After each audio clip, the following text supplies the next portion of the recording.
हाँ। MSc PhD programme के लिए। तो सर मैंने तो वैसे ही फॉर्म फिल कर दिया था just for the experience interview का, क्योंकि मैंने पहले कहीं कुछ इंटरव्यू नहीं दिया।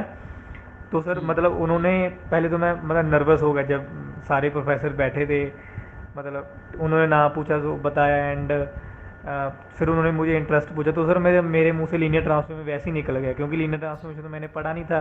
हम्म। मतलब उन्होंने एक दो क्वेश्चन पूछे, देन मैं बता नहीं पाया, एक का सिर्फ बताया था, वो R2R मैपिंग का कुछ फंक्शन पूछा था उस तरह से। तो सर हम्म। उन्होंने मुझे फिर बताया कि व्हाट्स यूर मतलब आपने क्या प्रिपेयर कर रखा है, प्रोफेसर ने पूछा था उसी। तो हाँ। सर मैंने बोल दिया कि सर मैं सॉरी, तो मैं पहले नर्वस था तो मुंह से निकल गया, बट मैं जो पढ़ के आया हूँ वो ये मतलब set relation function and diagonal जो मैट्रिक्स, तो मतलब जो सिस्टम ऑफ लीनियर ये सब पढ़ा था। तो सर उन्होंने पहले आइगन वैल्यू स्टार्ट स्टार्ट किया। हम्म। तो उन्होंने मुझसे पहले पूछा कि 1 2 3 आइगन वैल्यूज़ हैं तो उस तरह का कोई मैट्रिक्स बताओ। तो सर हम्म। मैंने बोल दिया कि एक डायगोनल मैट्रिक्स होगा जिसके एलिमेंट डायगोनल एलिमेंट 1 2 3 रख दें। तो सर उन्होंने पूछा कि और एक बताओ। तो सर मैंने अपर ट्रायंगल तो लो, तब फिर उसके बाद उन्होंने पूछा कि और बताओ, तो मैंने लोअर ट्रायंगुलर बता दिया। उन्होंने फिर पूछा कि मतलब कुछ ऐसा बताओ कि वो डायगोनल मैट्रिक्स ये सब ना हो, मतलब नॉर्मल मैट्रिक्स हो। तो हम्म। सर मैंने मतलब एक मैट्रिक्स 2 3 मिनट लिए, तो उन्होंने खुद ही बोले थे कि you can use pen paper, you can take enough time to solve the question. तो सर मैंने एक मैट्रिक्स फाइंड किया था। तो सर उन्होंने पूछा कि I want all the matrix of the that eigen values. तो सर मैंने बोला मतलब वो प्रोडक्ट ऑफ एंड डिटर्मिनेंट बोला कि सर आई थिंक इसका इनफाइनाइट मैनी होगा। तो ऐसे तो मतलब इनफाइनाइट मैनी तो इट्स नॉट पॉसिबल टू, सारे बताना तो पॉसिबल नहीं है। तो सर उन्होंने यहीं वहीं स्टॉप कर दिया था। तो फिर उन्होंने एक आइगन वेक्टर के दिए थे कि 1 के कॉरस्पॉन्डिंग ये आइगन वेक्टर है, तो इसका एक वो मैट्रिक्स बताओ क्या होगा। तो सर मैंने बोला कि वो हम आइगन वेक्टर ही मैट्रिक्स में रख दें तो हो जाएगा। तो सर वो क्या सही था मेरा, उसका आइगन वैल्यूज होगा क्या वो 1 2 3?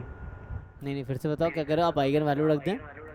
सर जैसे आइगन वैल्यूज हैं 1 2 3 एंड उसके कॉरस्पॉन्डिंग 3 डिफरेंट वो हैं आइगन आइगन वेक्टर वेक्टर। हैं। हाँ सर। तो फिर इसका अगर हम मैट्रिक्स कंस्ट्रक्ट करना चाहे तो कैसे होगा? तो मतलब एक ऐसा मैट्रिक्स बनाओ जिसकी आइगन वैल्यू 1 2 3 हो और आइगन वेक्टर ये हो। हाँ हाँ सर। तो इसके लिए अगर डायगोनलाइजेबिलिटी वाला कॉन्सेप्ट यूज़ कर रहे हो तो क्या होता है, P inverse A P is equal to D, यही डेफिनेशन है ना। हाँ सर। तो ये जो P है ना, ये नॉन सिंगुलर मैट्रिक्स है, इसके कॉलम्स को आप ऐसा ले सकते हो V1 V2 V3। हाँ सर मैंने भी ऐसे ही बताया था। तो ऐसे करके, और A उस केस में D जो है वो तो चेंज हो जाएगा, वो वाला 1 2 3, फिर ये 0 0 0 0 ऐसा हो जाएगा। ठीक है। एंड देन A करस्पॉन्डिंग जो भी होगा उसके करस्पॉन्डिंग V P तो यही है, तो P का इन्वर्स उसके अकॉर्डिंग आ जाएगा। तो ऐसे कर सकते हैं। तो सर उन्होंने इसके बाद एक प्रोफेसर थी मैडम, उन्होंने पूछा था कि डायगोनलिज्म मैट्रिक्स क्या होता है। तो हम्म। मैंने बता दिया था। तो उन्होंने फिर एक मैट्रिक्स दिया, तो उस उन्होंने बताया कि इसके डायगोनलिज्म मैट्रिक्स क्या होगा। तो मैंने एक तो बता दिया था, एंड हम्म। उसमें थोड़ा मतलब 2 3 मिनट लगे, मैंने बता दिया था वो। एंड उसने पूछा, उन्होंने पूछा कि फिर एक और बताओ। तो मैंने भी मैं ट्राई कर रहा था, चलो फिर उन्होंने छोड़ के फिर बोला कि सिमिलर मैट्रिक्स बताओ क्या होगा। हम्म। मतलब जो भी मतलब मेरा फर्स्ट इंप्रेशन काफ़ी बेकार रहा, बिल्कुल अच्छा नहीं रहा।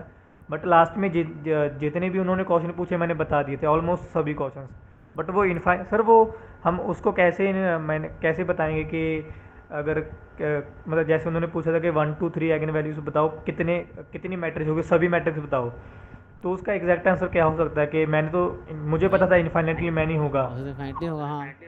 तो सर मतलब इसका एग्जैक्ट वो मतलब हम कैसे इसको अप्रोच कर पाएंगे, कैसे बता पाएंगे वो आई उनको? थिंक उसके अकॉर्डिंग पूछ रहे होंगे जिनका आप क्या होता है, जॉर्डन मैट्रिक्स के फॉर्म में, आप जॉर्डन कैनोनिकल फॉर्म होता है ना, उसके थ्रू बता सकते हो। हाँ sir.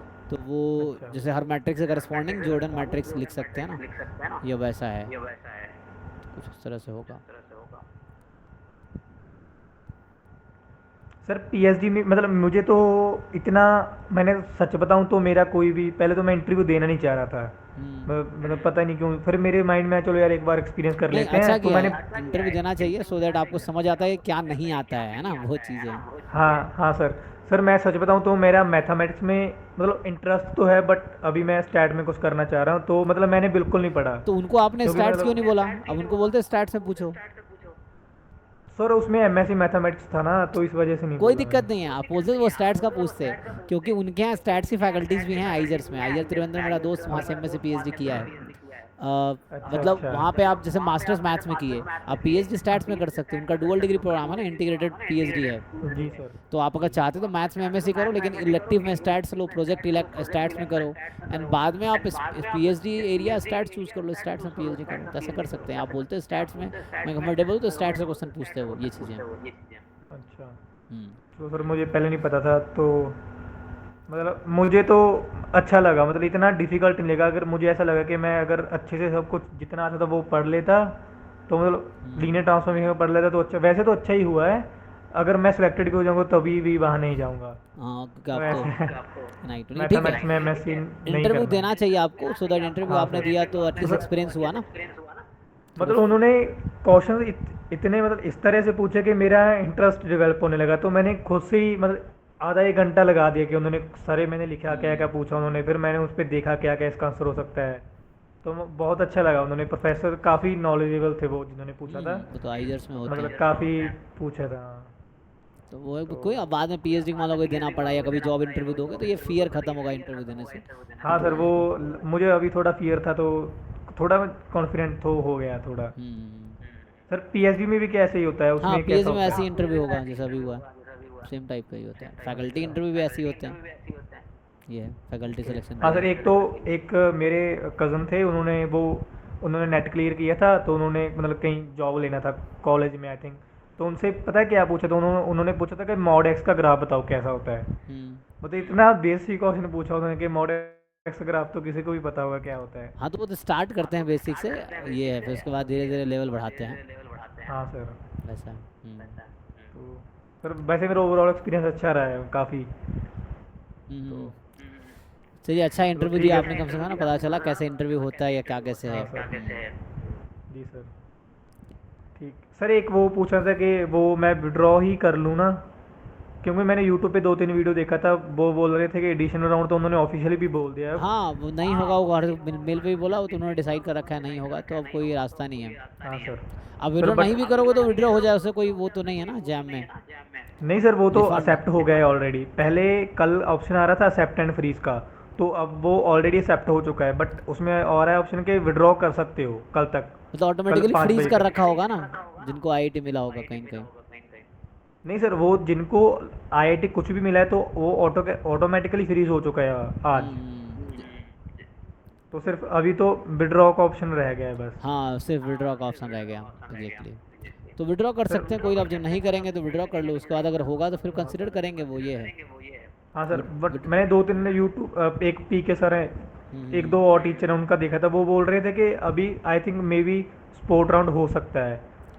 Sport round institute wise होता है जनरली, तो वो हो सकता है, हाँ इंस्टीट्यूट सर, खुद इंस्टीट्यूट निकालती है। वाइज ही बता रहे थे वो। हाँ। तो सर अगर मैंने विड्रॉ कर लिया तो स्पोर्ट राउंड में तो पार्टिसिपेट कर ही सकता हूँ ना? हाँ, स्पोर्ट राउंड में आप स्पोर्ट राउंड का अलग से फिर फॉर्म भरते हैं, जो बच्चे भरेंगे उनमें से ही देंगे वो, ऐसा है। तो उनका अलग से जी सर। एप्लीकेशन आता है, अप्लाई करोगे आप, एंड देन जितने लोग अप्लाई करेंगे उनमें से फिर उनको ऑफर करेंगे, इस तरह से है। क्योंकि सर आईआईटी धनबाद में जो भी हमारा एक वाराणसी का ग्रुप है, उसमें मतलब हैं 3 4 बच्चे 5 बच्चे जिनको आईआईटी धनबाद मिल रहे हैं, वो सभी छोड़ रहे हैं उनको उसको हम्म। आईआईटी धनबाद को। तो आई थिंक अगर स्पोर्ट राउंड हुआ तो मे बी चांसेस हो सकता है। हो सकता है। तो देखो, वो देखते रहो ऑनलाइन की है ना, जो स्पोर्ट राउंड का अगर आता हाँ है तो आप सर। अप्लाई कर सकते हो इंस्टीट्यूट वाइज, ये है। जी सर। ठीक है, जी क्वेश्चन पे सर, आते थैंक यू। हैं। थैंक यू, हाँ। जी सर, थैंक यू।